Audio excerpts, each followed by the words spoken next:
How's our day going? Hope my day is going very, very well. So I want to talk briefly about my early biography. And I think some of these things, well, even though I was young then, they had some kind of, I won't call it negative impact, but I think that affected me negatively. And I think that if parents are aware of some of these characters in their children, then they should begin to do something about it.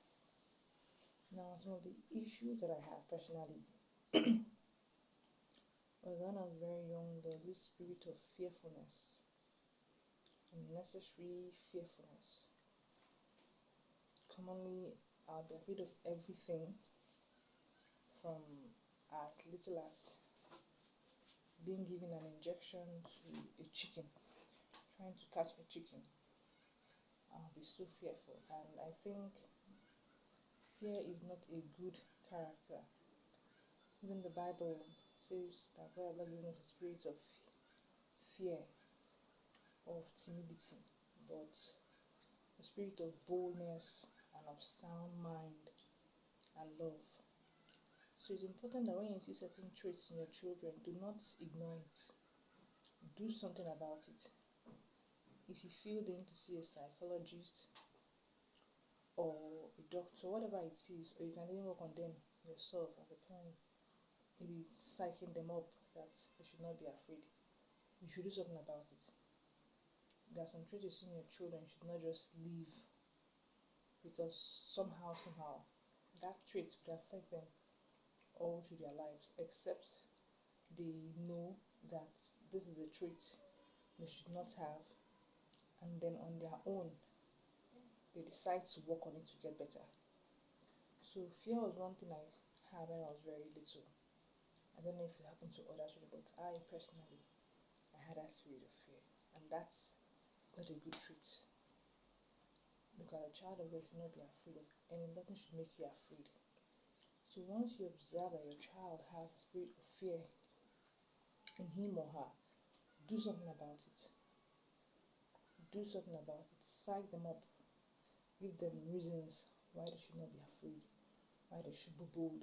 Because in life, if you're fearful, you can't really achieve much in life. You need a strong heart. You need to be bold.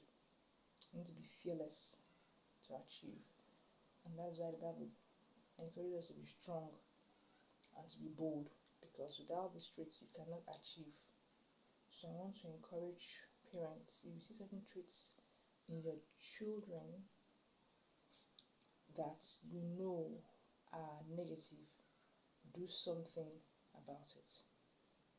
Do something about it. Boldness is a trait you need to succeed in life, be it career wise, academic wise, all round. You need to be very bold. You need to be fearless to achieve. Someone that is fearful cannot achieve so much in life. So you must have the spirit of boldness, the spirit of fearlessness. And that is why I want to encourage parents. If you see certain traits in your children that are wrong, do something about it. Don't just wave it off. Do something.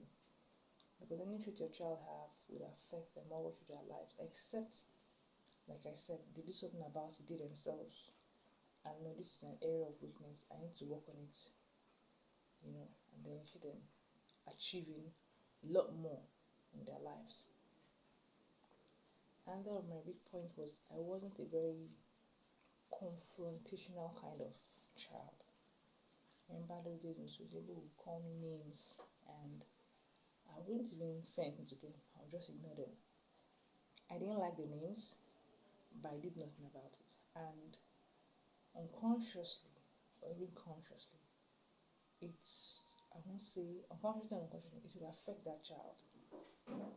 Or would I say that I don't want to be direct, so I'll leave it that it will affect that child. Because when people call you names and then or people say things about you that are wrong and you do nothing about it, unconsciously and consciously, it has a negative impact on that child. It has a way of bringing down the esteem of that child. And so as a parent, if you observe that your child is not confrontational, particularly when he or she is being called names or is being insulted, then you should do something about it. A child should be able to revolt, should be able to say no when he or she is abused. Because when you're not able to say